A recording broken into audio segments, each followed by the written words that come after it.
Bilardo'ya dair her şeyi konuştuğumuz Night Cafe'ye hoş geldiniz. Bu videoda Murat Gökmen'le beraberiz. Merhaba Night Cafe. Ankara'da doğdum 1973 yılında. 19 yaşında bilardo ile tanıştım. İlk resmi turnuvamda Türkiye Şampiyonası'nda Semih'le final oynadıktan sonra 19 yaşında Türkiye Şampiyonası Antalya'da benim için çok büyük bir tecrübeydi ve orada Türkiye ikincisi oldum. Antalya Cender Otel'de Türkiye ile hiç kimsenin daha görmediği bir adam. Geldim ve orada Türkiye finali oynamıştım Semih'le. 3-1 yenilmiştim. Semih 1.666 oynamıştı. Ben de 0.666 oynamıştım. Çok heyecanlanmıştım ama turnuvanın geneli 1.100 falan bitirmiştim. O zamanlar çok yüksek. Ondan sonra bilardo kariyerim başladı. Bir sürü Türkiye şampiyonlukları, bir sürü Türkiye ikincilikleri, üçüncülükleri. 93 ile 2000 arası milli takımdaydım. Ondan sonra 2002 yılında evlenip Almanya'ya yerleştim. 2006-2005 yılında Almanya milli takımına girdim. Birisinde Martin Horn'un arkasında Almanya ikincisi, öteki turnuvada da Jens Egensen altta resmi milli takıma geldim. Bundesliga oynuyorum şu anda Almanya'da, Witten'de. Jakob Sorensen, David Christian, Ronny Lindemann, Murat Gökmen ve Volker Baten çok kuvvetli bir takımımız var. Bilardo hayatıma devam ediyor. Dünya Kupası nasıldı? Atmosferi biraz bize anlatır mısın? 1999-2002 arası Türkiye'de Semihlerle birlikte, Tayfunlarla birlikte, Adnan Yüksellerle birlikte hemen hemen her ülkeye gittim. Semih'le Avrupa Şampiyonalarına gittim. Güzel dereceler yaptım. 2 kere dünya ilk 16'ya girdim. Kodron'u 2 defa yendim gruplarda. Ama çok büyük bir ara vardı. Koronadan önceki sene Belçika ile başladık. Blankenberg'de 4 grup geçtim. Ondan sonra Hollanda Weigl oynadık. Onda da 4 grup geçtim. En sonda Ankara'da oynadık. Onda da 4 grup geçti. Şeytanın bacağını bir türlü kıramıyorum. Çünkü çok ara verildi. Ara verdiğiniz zaman baktığınızda bilardoyu çok yüksek şekilde görüyorsunuz. Şu anda dünyanın oynadığı ortalamalar, doğrusunu söylemek gerekirse çılgın. 1.600, 1.700 yetmiyor. Yani belli bir yere gelmeniz için. Ama Ankara'yı nasıl buldun, Dünya Kupalarını nasıl buldun diye sorarsan bence bir bilardocunun gelebileceği en güzel yer ya. Yani eğer bilardoyu seviyorsan orada oynamalısın ya. Yani çatının en üst tepesi ve orası harika bir şey. Benim söyleyebileceğim bu ya. Harika. Sen 5 dakika içerisinde, değil mi? 5 dakika ısınma veya 10 dakika ısınma süresince masayı nasıl tanıyorsun? Neler yapıyorsun masada? Masanın sistemlerine bakıyoruz ilk önce. Genellikle eğer Diamond sisteminden bahsedersek şu anda bütün dünyanın kullandığı bir sistem. Eğer bilardoyu seven birisi varsa ve bilardoyu oynamak istiyorsa eninde sonunda geleceği ve kapısını çalacağı yer burası. Yani sistemsiz gidilmez.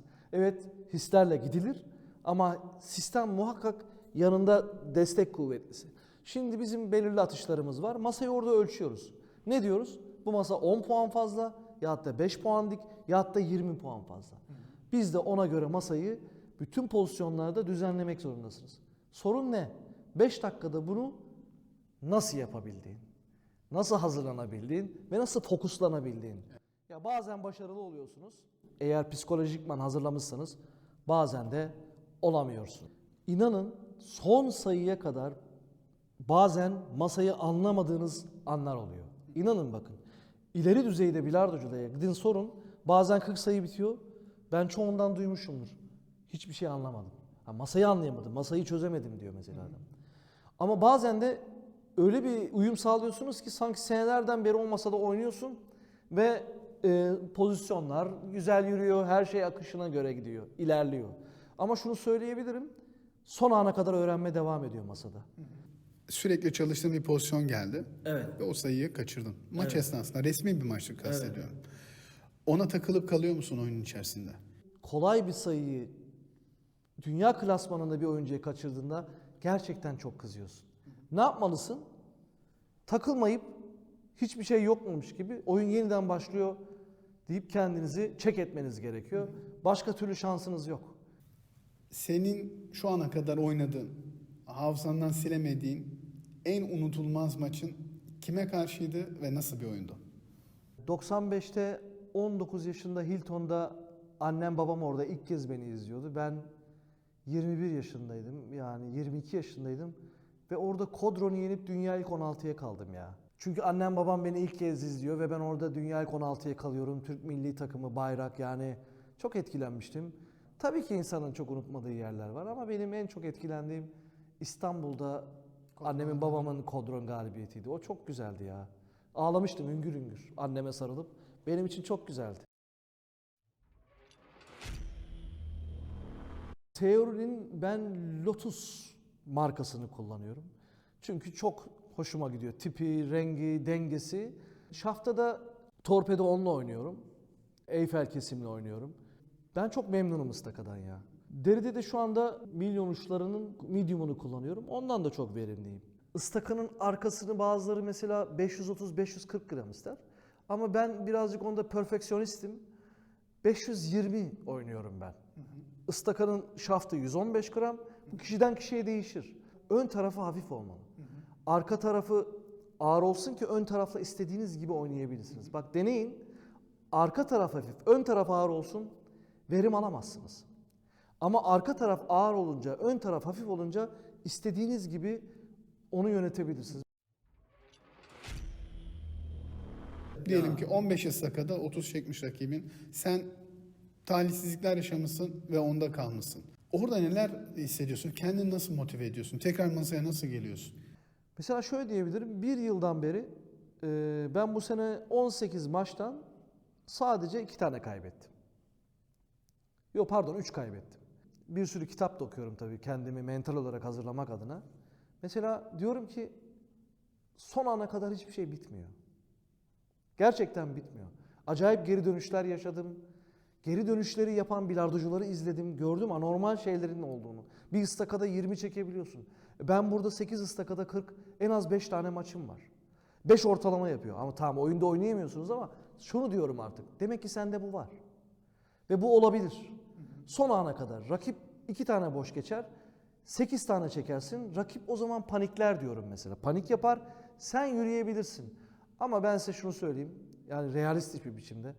Maçı bıraktığınız an zaten kaybetmiş demeksiniz.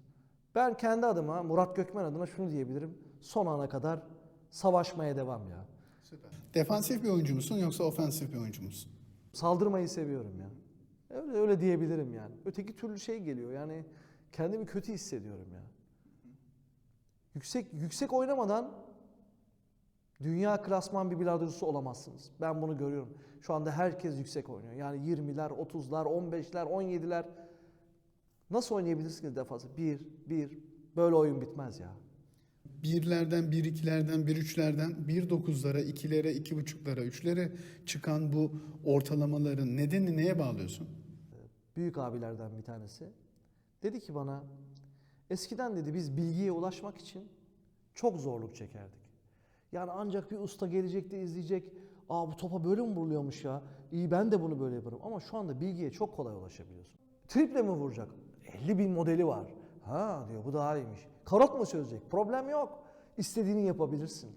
Şu anda bilgiye çok kolay ulaşılıyor. Mesela ben şu anda 340 tane seri çalışıyorum haftada bir. Dönüyorum inanın bakın. Buradaki insanlar hatta bana deli gözüyle bakıyor. Ama kolay şu anda. Eskiden bu yoktu. Şu anda bence bu. Almanya Ligi'nde Dick Jaspers, Torbjörn Blomdahl, Martin Horn gibi dünya klasmanında oyuncular var. Onlara karşı oynayacağın günde hiç endişe duymadan ya Murat nasılsan çık o şekilde oyna diyebiliyor musun? Geçmişten gelen bir şey var bende. Mesela hiç korku yok ya. Hepiniz belki izlemişsinizdir. Rocky 1'de o çok düşük bir boksörken Apollo Creed'le dövüşüyor ve orada kendisindeki kapasiteyi görüyor. O da çok önemli. Yani kimle savaşıyorsanız oraya ayak uydurmak zorundasınız. Ben öyle düşünüyorum. Ben istiyorum ki hep en iyilerle oynayayım. Beni daha çok açıyor mesela. Sabah 8'den 1'e kadar her gün antrenman yapıyorum. Pazartesi mesela geldiysem 20 pozisyon seri çalıştıysam ertesi gün karot yani defans çözümlerini çözmeye yönelik 20'de 10'dan vurarak böyle dönüşümlü 2 hafta boyunca 400 küsür pozisyon çözüyorum. Sisteme gelirsem evet sistemle oynuyorum öğrenmek zorundasınız. Çünkü karot çözümleri için lazım. Sizin daha kendinizi kuvvetli hissetmeniz için lazım. Aslında sistem nasıl biliyor musunuz? Sırtınıza aldığınız bir torba gibi. Yani içi dolu bir torba gibi ama bence bir şey yok. Yani 13'e vuracaksanız eğer hissiz 13'e vurun olmuyor inanın. Sayı en son o süzmeden geçtikten sonra burada ve burada oturmak zorunda bana göre. Bu tarz kanalları izleyenler, bu tarz videoları izleyen arkadaşların hepsi oyunu nasıl ilerletebileceğini düşünüyorlar. Onlara ne tavsiye edersin? Adamın bilardoyu kalbinde, yüreğinde ve beyninde nereye koyduğunla alakalı. Eğer adam bilardoyu hobi olarak yapıyorsa kardeşim yapsın ve eğlensin. Benim tavsiyem bu. Eğlensin, keyfine baksın. Çünkü bu bilardoyu gerçekten sistemli oynayacağım. Ya hatta liglerde oynayacağım. Ya hatta dünya klasmanlarında oynayacağım dediğinizde, kendinize çıtaları yükselttiğinizde inanın o zaman daha iş sarpa sarmaya başlıyor. Ya benim önerebileceğim şu. Hangi işte bu değil ki sizce? Yani çalışmadan bir yere gelinmek yok. Ne kadar çalışırsanız ister bunun adını Tanrı deyin, ister doğa deyin, ne derseniz deyin size geri veriyor. Şimdi ben buna bakıyorum. Ben diyorum ki ne kadar çalışırsa ve bilardoyu nereye oturtturduysa kafasında ona göre bedel ödemeli. Bedel ödenmeden yok ya. Bir kere çok kaybetmeniz gerekiyor. Ağlamanız gerekiyor. Karşılığı bir gün alacak mısınız? Bana göre çalışırsanız alacaksınız. Bilardo senin için ne anlam ifade ediyor? Tek kelimeyle bir cevap verebilir misin? 30 yıla yakın kendimi bilardoya verdim. Gitmediğim ülke kalmadı neredeyse. Benim için sevda ya. Gerçek sevda yani ben anca böyle diyebilirim. Bırakılacak bir şey değil. Yani bakın Raymond Kölemans'a 80 kaç yaşında bilmiyorum 84 mü? Bu sene 2 defa oynadım onunla bakın. Yani baktım ve aşk gördüm onda ya. Yani o hala bilardoya bakışı, o disiplini, o güzelliği yani önünde eğildim biliyor musunuz? Profesyonel kariyerinle alakalı hedeflerin nelerdir? Eğer profesyonel olarak bakarsak oyuna her gün antrenman yapmamın sonucu tabii ki insan karşılık bekliyor ve neden diye soruyorsun. İlk önce kendine sor. Neden yapıyorum? Sen deli misin? Ben şu anda dünya şampiyonlarına girmeye başladım. Uzun aradan sonra. En az bir 10-15 yıl aradan sonra. İlk hedefim bu önümüzdeki yıllarda Alman milli takımına tekrar girip ya sırtıma Almanya'yı da alıp ondan sonra da dünya kupalarında aktif olarak oynamak istiyorum. Üst düzey oynamak istiyorum ya. Ama üst soru işareti. Neresi bilmiyorum ama korkmuyorum ya. Ancak bunu diyebilirim. Korku yok yani. Devam. İlk 20 var mı? Gönlünden geçiyor mu Murat ilk 20'ye girmek? Bir şey söyleyeyim mi? Gerçekleşir gerçekleşmez. Onu bilmiyorum. Yemin ederim geçiyor ya. Geçiyor. Evet geçiyor ya. Biz de seni en kısa zamanda ilk 20'de göreceğiz. İnşallah diyorum yani başka bir şey demiyorum. Ama çalışıyorum.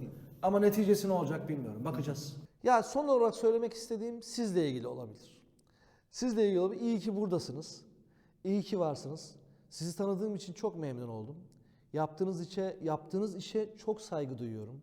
Hedeflerinizi bahsettiniz. Sizden çok gerçekleşmesini umuyorum. Bu işe çok büyük katkı sağlayacağınızı umuyorum. Ve ileride çok daha iyi yerlere geleceğinizi umuyorum. Ve YouTube'da tıklamalarını umuyorum. Bu tarz röportajların ve içeriklerin devam etmesini istiyorsanız Night Cafe'yi üye olmayı sakın unutmayın. kendinize iyi bakın. Görüşürüz.